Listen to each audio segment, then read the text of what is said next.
Good morning વિદ્યાર્થીઓ. આપણે chapter 2 અને ચેપ્ટર 2માં વિદ્યુત સ્થિતિ ઉર્જા અને વિદ્યુત સ્થિતિમાન આવી બે બાબતો ભણ્યા કે જેમાં વિદ્યુત સ્થિતિ ઉર્જા એટલે કયું વિદ્યુતભારને અનંત અંતરથી ક્ષેત્રમાં આપેલા બિંદુ સુધી લાવવા બાહ્ય બળ વડે કરવું પડતું કાર્ય, અને વિદ્યુત સ્થિતિમાન એટલે એકમ ધન વિદ્યુતભારને અનંત અંતરેથી વિદ્યુત ક્ષેત્રમાં આપેલા બિંદુ સુધી લાવવા માટે બાહ્ય બળ વડે કરવું પડતું કાર્ય, જેને આપણે શું કહીએ છીએ તો કે વિદ્યુત સ્થિતિમાન. હવે આપણે એમાં એક અગત્યનો પ્રશ્ન બોર્ડની પરીક્ષા માટે કે બિંદુવત વિદ્યુતભારને લીધે વિદ્યુત સ્થિતિમાન, બિંદુવત વિદ્યુતભારને લીધે વિદ્યુત સ્થિતિમાનનું સૂત્ર મેળવો, આવો પ્રશ્ન પૂછાય તો તમારે આ ખાસ તૈયાર કરી નાખવાનો. પહેલા તો આપણે બિંદુવત વિદ્યુતભારનું વિદ્યુત સ્થિતિમાન શોધવા માટે કોઈ બિંદુવત વિદ્યુતભાર લઈશું જેને કેપિટલ Q કહીશું. પછી એકમ ધન વિદ્યુતભારને અનંત અંતરેથી આપેલા બિંદુ સુધી લાવવા માટે કાર્ય ગણીશું, અને એ જે કાર્ય છે એ તે બિંદુ આગળનું વિદ્યુત સ્થિતિમાન કહેવાય. હવે આકૃતિની આપણે વાત કરીએ તો આકૃતિમાં ધારો કે આકૃતિમાં ઉગમ બિંદુઓ પર +Q બિંદુવત વિદ્યુતભાર છે. આ Q વિદ્યુતભાર આપણે ધન ગણીશું, એટલે ઉગમ બિંદુઓ પર Q વિદ્યુતભાર છે, અહીં Q છે એ ધન ગણીશું, અને સદિશ R સ્થાન સદિશ ધરાવતા બિંદુ P આગળ આપણે શું શોધવાનું છે કે વિદ્યુત સ્થિતિમાન ગણવું છે, તો આ શોધવું છે. આ માટે વિદ્યુત સ્થિતિમાનની વ્યાખ્યા મુજબ આપણે એવું કહી શકીએ કે અનંત અંતરેથી એકમ ધન વિદ્યુતભારને આપણે બિંદુ P સુધી બાહ્ય બળ વડે લાવીશું, અને આ માટે બાહ્ય બળ વડે જે કાર્ય કરવું પડે એ કાર્ય બિંદુ P આગળનું વિદ્યુત સ્થિતિમાન કહેવાય. એટલે કે અનંત અંતરેથી એકમ ધન વિદ્યુતભારને બિંદુ P સુધી લાવવા માટે કાર્ય ગણીશ, બાહ્ય બળ વડે કરવું પડતું કાર્ય ગણીશું, અને એ જે કાર્ય છે એ કાર્ય એ P બિંદુ આગળ આ વિદ્યુતભારનું શું થશે, વિદ્યુત સ્થિતિમાન. હવે આ અનંત અંતરથી બિંદુ P સુધી એકમ ધન વિદ્યુતભારને લાવતા જે કાર્ય બાહ્ય બળ વડે કરવું પડે એ માર્ગ પર આધાર રાખતું નથી, એટલે આપણે માર્ગ સરળ પડે એવો પસંદ કરીશું, એટલે કે આને ત્રિજ્યાવર્તી દિશામાં લાવીશું. એટલે કે અનંત અંતરેથી બિંદુ P સુધી એકમ ધન વિદ્યુતભારને ત્રિજ્યાવર્તી દિશામાં લાવીશું. ત્યારે અનંત થી P વચ્ચેના અથવા તો ઇન્ફિનિટી થી P સુધીના માર્ગમાં કોઈ P' બિંદુ આગળ કે જે O થી કેટલા અંતરે છે, R' અંતરે, એટલે કે P' બિંદુ આગળ હોય ત્યારે આ એકમ ધન વિદ્યુતભાર પર લાગતું બળ કેટલું થાય, તો એકમ ધન વિદ્યુતભાર પર લાગતું બળ જેને આપણે સદિશ F કહીશું = K Q * 1 ભાગ્યા R' નો વર્ગ * R' એટલે કે K કેપિટલ Q છેદમાં R' સ્ક્વેર * R'. આવું થાય સમીકરણ નંબર આપણું હોય. આટલું બળ લાગે. હવે આ જે બળ છે એ આ દિશામાં છે, એટલે R સદિશ R' કેરેટ છે. R' કેરેટ એ કઈ દિશાનો એકમ સદિશ, તો કે O થી P' ની દિશાનો એકમ સદિશ. અહીંયા જ્યાં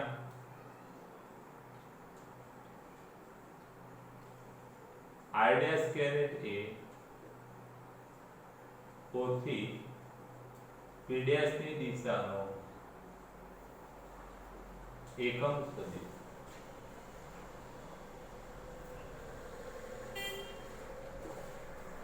હવે આ બળની અસર હેઠળ આ જે એકમ ધન વિદ્યુતભાર છે એને આપણે ડેલ્ટા R' જેટલું સ્થાનાંતર કરાવીએ, એટલે કે એકમ ધન વિદ્યુતભારને +1 coulomb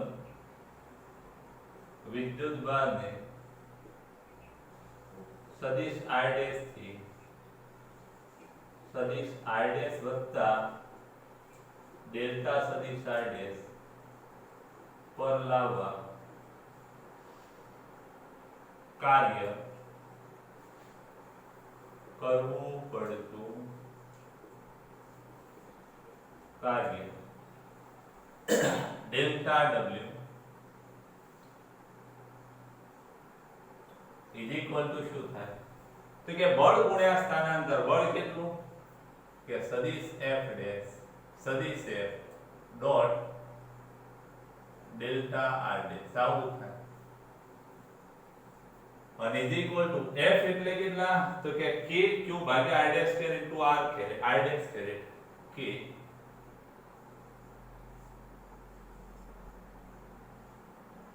into r dash into delta r dash. હવે ધ્યાન રાખજો આ ડેલ્ટા r ડેશ આ દિશામાં છે, આ ડેલ્ટા r ડેશ ની દિશા આ છે ભાઈ જરા આ ડેલ્ટા r ડેશ સદિશ ડેલ્ટા r ડેશ આ દિશામાં છે એટલે આપણે સાઈડમાં આવું લખી શકીએ કે આ ડેલ્ટા r ડેશ બરાબર શું થાય તો કે ડેલ્ટા r ડેશ નું મૂલ્ય ઇન્ટુ r ડેશ કેરેટ. હવે જે r ડેશ કેરેટ છે r ડેશ કેરેટ એટલે આ દિશા અને આ ડેલ્ટા r ડેશ આ દિશામાં છે એટલે આ માઈનસ આવશે કારણ કે આ દિશાનો સદિશ છે r ડેશ તો આ દિશામાં છે એટલે into delta r dash into r dash caret. પણ આ જે છે એ કેવું આવશે માઈનસ આવશે. આ માઈનસ ચિહ્ન કેમ આવ્યું તો આ ડેલ્ટા r ડેશ છે એ ડેલ્ટા r ડેશ સદિશ એનું મૂલ્ય ડેલ્ટા r ડેશ છે પણ r ડેશ કેરેટ કેવો તો કે ડેલ્ટા r ડેશ આ દિશામાં છે એટલે ડેલ્ટા r ડેશ નો ઋણ એકમ સદિશ ગુણાય ખ્યાલ આવી ગયો એટલે આ બેનો એકમ આ બેનો ગુણાકાર 1 થશે એટલે માઈનસ k q છેદમાં r ડેશ નો વર્ગ ઇન્ટુ ડેલ્ટા r ડેશ. તમે આ સ્ટેપ ના લખો તો ચાલશે આની કોઈ જરૂર નથી. તમે ડેલ્ટા w આ સૂત્ર ડાયરેક્ટ લખશો તો ચાલશે. આ ગણતરી તમારે બતાવવી જરૂરી નથી. હવે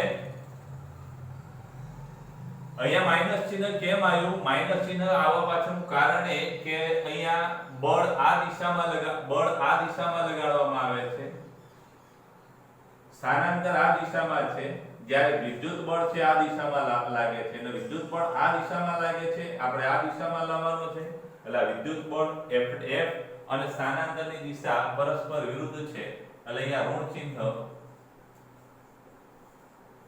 ઋણ નિશાની એ સદિશ F અને ડેલ્ટા r ડેશ વિરુદ્ધ દિશામાં છે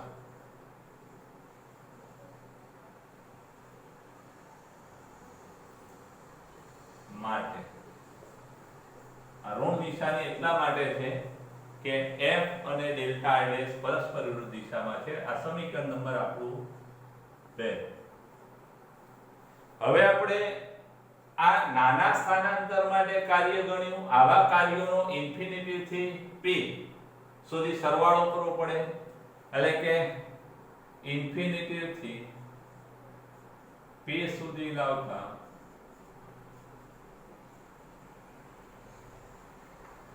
કાર્ય w બરાબર શું થાય તો કે આ બધા ડેલ્ટા w નો સરવાળો થાય. હવે ડેલ્ટા w નો સરવાળો એટલે આવા સરવાળાને આપણે સંકલન સ્વરૂપે દર્શાવી શકીએ એટલે કે ઇન્ટિગ્રેશન ક્યાંથી તો કે ઇન્ફિનિટી થી ક્યાં સુધી કે p સુધી. આને p પણ કહેવાય અને r પણ કહેવાય. p નો સ્થાન સદિશ કેટલો r એટલે અંતર r p થી r સુધી ડેલ્ટા w એટલે minus k capital Q r dash નો વર્ગ ઇન્ટુ જ્યારે આપણે સંકલન કે સિગ્મા હોય તો ડેલ્ટા r ડેશ લખાય પણ સંકલન હોય ત્યારે ડેલ્ટા ની જગ્યાએ શું લખીએ છીએ આપણે d r ડેશ. સંકલનમાં આપણે આ ડેલ્ટા ની જગ્યાએ d લખીએ છીએ અને માટે કાર્ય W is equal to minus KQ, અહીંયા ઇન્ટિગ્રેશન ઇન્ફિનિટી થી R 1 upon R dash નો વર્ગ dr dash is equal to minus KQ.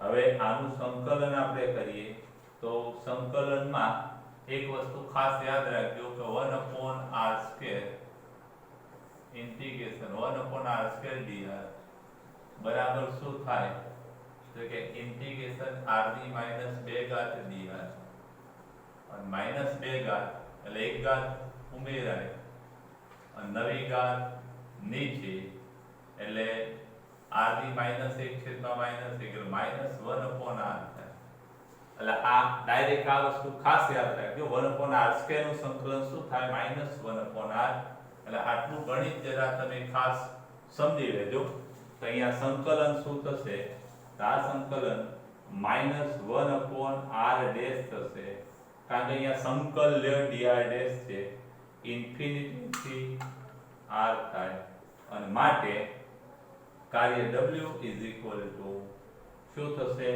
minus KQ minus minus plus અહીંયા 1 upon R dash limit infinity થી R માટે કાર્ય W is equal to KQ પહેલા upper limit 1 upon R dash ની જગ્યાએ શું મૂકવાનું R માઈનસ 1 ના છેદમાં R dash ની જગ્યાએ infinity is equal to KQ 1 ના છેદમાં અનંત બરાબર 0 થાય એટલે KQ કૌંસમાં 1 upon R minus 0 એટલે KQ by R આવું થશે અને આ જે કાર્ય મળ્યું એ કાર્ય વ્યાખ્યા મુજબ શું થાય વિદ્યુત સ્થિતિમાન V થાય એટલે કે V બરાબર KQ ભાગ્યા R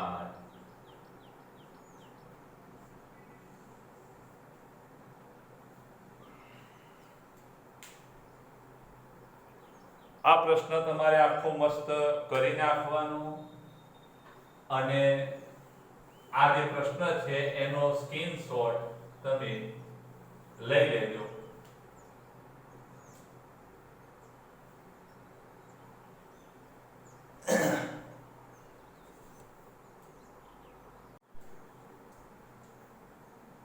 બિંદુવત વિદ્યુતભારના વિદ્યુત સ્થિતિમાનની બહુ સરસ વાત ભણી ગયા અને હવે આ જે વિદ્યુત સ્થિતિમાન મળ્યું એનું સૂત્ર છે V એને V કૌંસમાં R પણ લખાય છે KQ by R K ની જગ્યાએ તમે આવું લખી શકો છો 1 upon 4 pi epsilon 0 into Q ભાગ્યા R આ સૂત્ર પણ એટલું જ સાચું છે હવે આના પરથી એમ કહી શકાય કે જો Q greater than 0 હોય તો જો Q greater than 0 હોય તો વિદ્યુત સ્થિતિમાન V પણ ધન મળે અને Q less than 0 હોય તો વિદ્યુત સ્થિતિમાન V પણ ઋણ મળે વિદ્યુત ક્ષેત્રનું સૂત્ર પાછું આવું છે કે E બરાબર KQ by R સ્ક્વેર આગળના ચેપ્ટરમાં આપણે ભણી ગયેલા છીએ એટલે કે વિદ્યુત સ્થિતિમાન અંતરના વ્યસ્ત પ્રમાણમાં ઘટે છે આના પરથી આપણે એમ કહી શકીએ આના પરથી માટે V ચલે છે 1 upon R જ્યારે આના પરથી આપણે એમ કહી શકીએ કે વિદ્યુત ક્ષેત્ર E ચલે છે 1 upon R સ્ક્વેર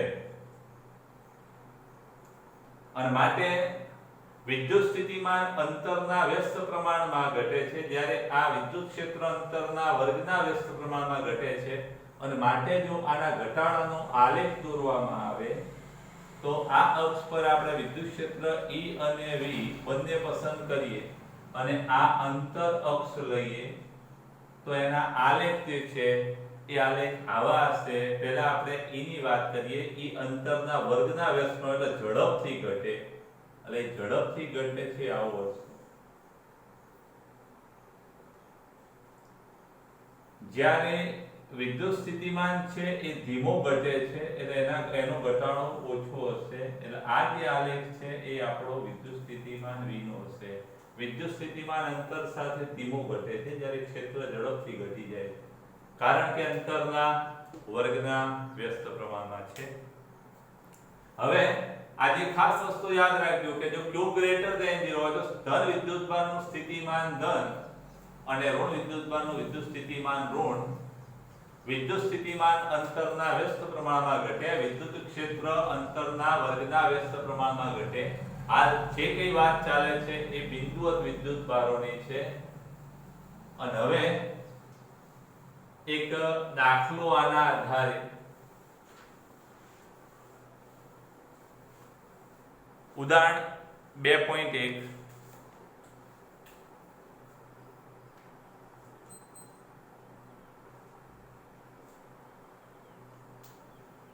તો 4 ગુણ્યા 10 ની -7 કુલમ વિદ્યુતભારથી 9 સેન્ટીમીટર દૂર આવેલા P બિંદુએ વિદ્યુત સ્થિતિમાનની ગણતરી કરો.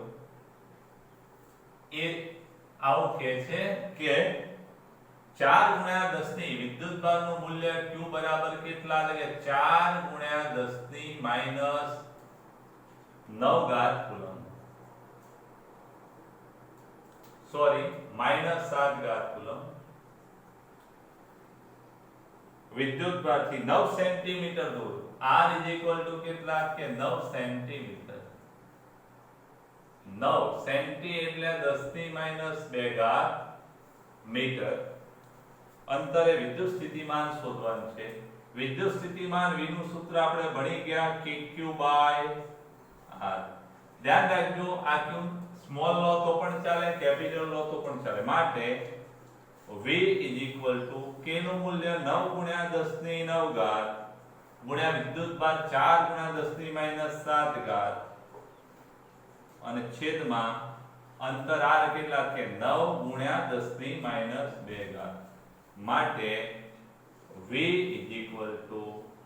9 ઉડી જશે 4 ગુણ્યા 10 ની આ -2 ઉપર જાય +2, 9 ને 2 11, 11 માંથી 7 જાય, 7 ને 4 11 એટલે કે 4 ઘાત વોલ્ટ વિદ્યુત સ્થિતિમાન થાય.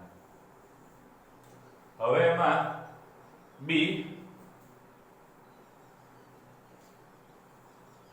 B માં એવું કહે છે તે પરથી 2 ગુણ્યા 10 ની -9 ઘાત કુલમ વિદ્યુતભારને અનંત અંતરથી P બિંદુએ લાવવા માટે કાર્યની ગણતરી કરો.